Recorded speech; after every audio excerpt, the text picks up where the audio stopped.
अलिबागकडे येऊया. बरं.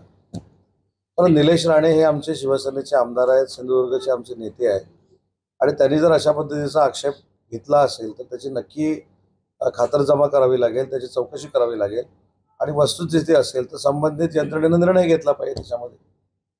पण त्यांचं म्हणणं आहे की याला सगळ्याला जबाबदार भाजपचे प्रदेशाध्यक्ष आहेत. ते 4 दिवस इथे येऊन बसले आणि त्यांनी हे सगळं कुभांड रचलं. नाही, कुभांडा शब्द नाही त्याच्यामध्ये, मी बघितलं.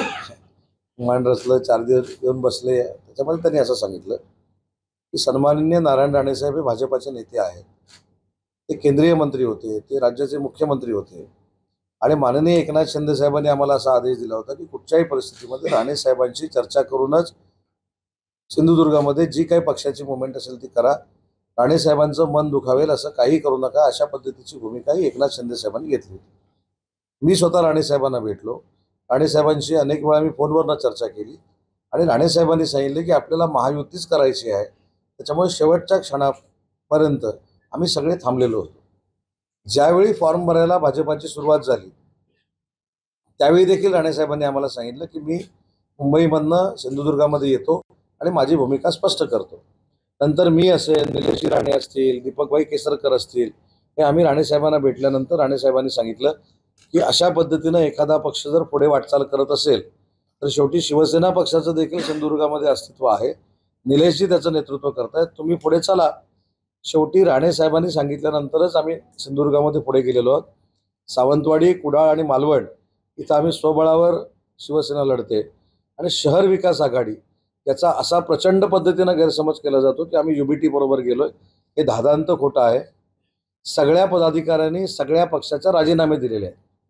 त्याच्यामध्ये भाजप आहे, त्याच्यामध्ये UBT आहे, त्याच्यामध्ये शिवसेना आहे, त्याच्यामध्ये काँग्रेस आहे, त्याच्यामध्ये राष्ट्रवादी काँग्रेस आहे, दोन्ही राष्ट्रवादी काँग्रेस आहेत आणि त्याच्यानंतर जो शहर विकास आघाडी म्हणून संच तयार झाला त्याच्या प्रचाराला निलेश राणे गेले होते. त्याच्यामुळं कुठेही आपण गैरसमज असा करू नये की UBT आणि शिवसेना एकत्र आलेली आहे.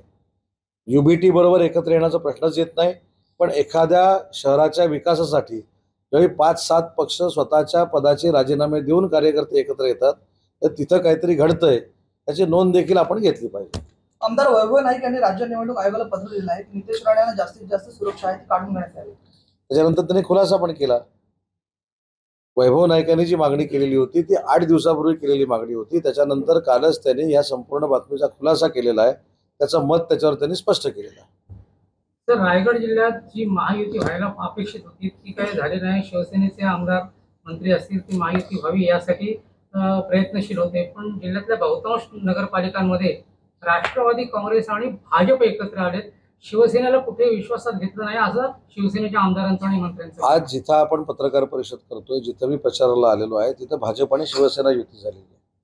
कर्जतमध्ये भाजप आणि शिवसेना युती झालेली आहे, पेडमध्ये भाजप आणि शिवसेना युती झालेली आहे आणि कुठे कुठे झाली, रोह्यामध्ये भाजप आणि शिवसेना युती झालेली आहे आणि कुठे नगरपालिका मुरुडमध्ये आम्ही स्वतंत्र लढतोय.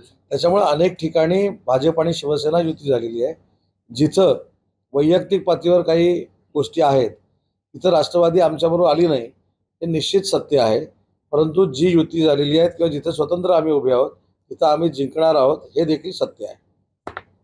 सर, जिथे राष्ट्रवादी काँग्रेस आहे, नगराध्यक्ष आहे उमेदवार, तिथे BJP सोबत आहे.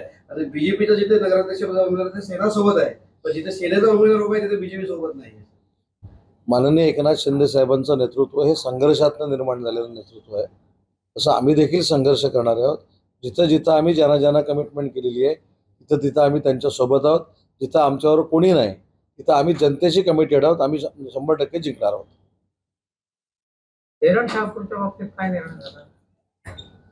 सिनारमस प्रकल्पाच्या बाबतीमध्ये 46 लाख रुपयाची जमिनीचं व्हॅल्युएशन झालं होतं. ते माननीय महेंद्र दळवी साहेबांनी पुढाकार घेऊन आता ते 96 लाखाचं ॲक्विजिशन झालेलं आहे, रेट ठरलेलं आहे.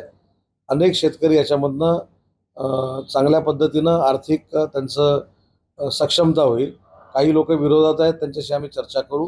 परंतु फेज 1मध्ये टाटाने जी ॲक्वायर केलेली जमीन आहे त्या संदर्भात आचारसंहिता झाल्यानंतर ही बैठक घेणार. महेंद्र दळवींच्या बाबतीमध्ये आपण असं म्हणता की राष्ट्रवादी काँग्रेस पक्षाचे आणि त्यांचे काही हेवेदावे आहेत म्हणून राष्ट्रवादी काँग्रेस पार्टी त्यांच्याबरोबर नाही. महाडमध्ये आपण असं म्हणतो की स्वराज शेठ आणि त्यांचे काहीतरी हेवे दावे आहेत म्हणून राष्ट्रवादी काँग्रेस पार्टी त्यांच्याबरोबर नाही. महेंद्र थोरवेंचे आणि त्यांचे काहीतरी हेवे दावे आहेत म्हणून राष्ट्रवादी काँग्रेस पार्टी त्यांच्याबरोबर नाही. मग माझ्याबरोबर कोणाचे हेवे दावे आहेत? माझ्याकडे सुद्धा राष्ट्रवादी काँग्रेस पार्टीनं रत्नागिरीमध्ये स्वतंत्र उमेदवार उभे केलेले आहेत. त्याच्यामुळे आम्ही तक्रार करणारे नाहीत. राष्ट्रवादी काँग्रेस पार्टीनं रत्नागिरीमध्ये जे उमेदवार उभे केलेले आहेत हे किती ताकदीचे आहेत, किती कुवतीचे आहेत ते जनता ठरवणार आहेत. त्याच्यामुळे आम्ही आकांतांडव करत नाही आणि महायुती टिकण्याचा प्रयत्न करतो. पण माझ्याकडे देखील गुहागरमध्ये देखील अनेक ठिकाणी राष्ट्रवादी काँग्रेस पार्टीनं फॉर्म भरलेले आहेत. त्याच्यामुळे मला त्याचं काही दुःख नाही. उलट त्या उमेदवारांना माझ्या शुभेच्छा आहेत. धन्यवाद.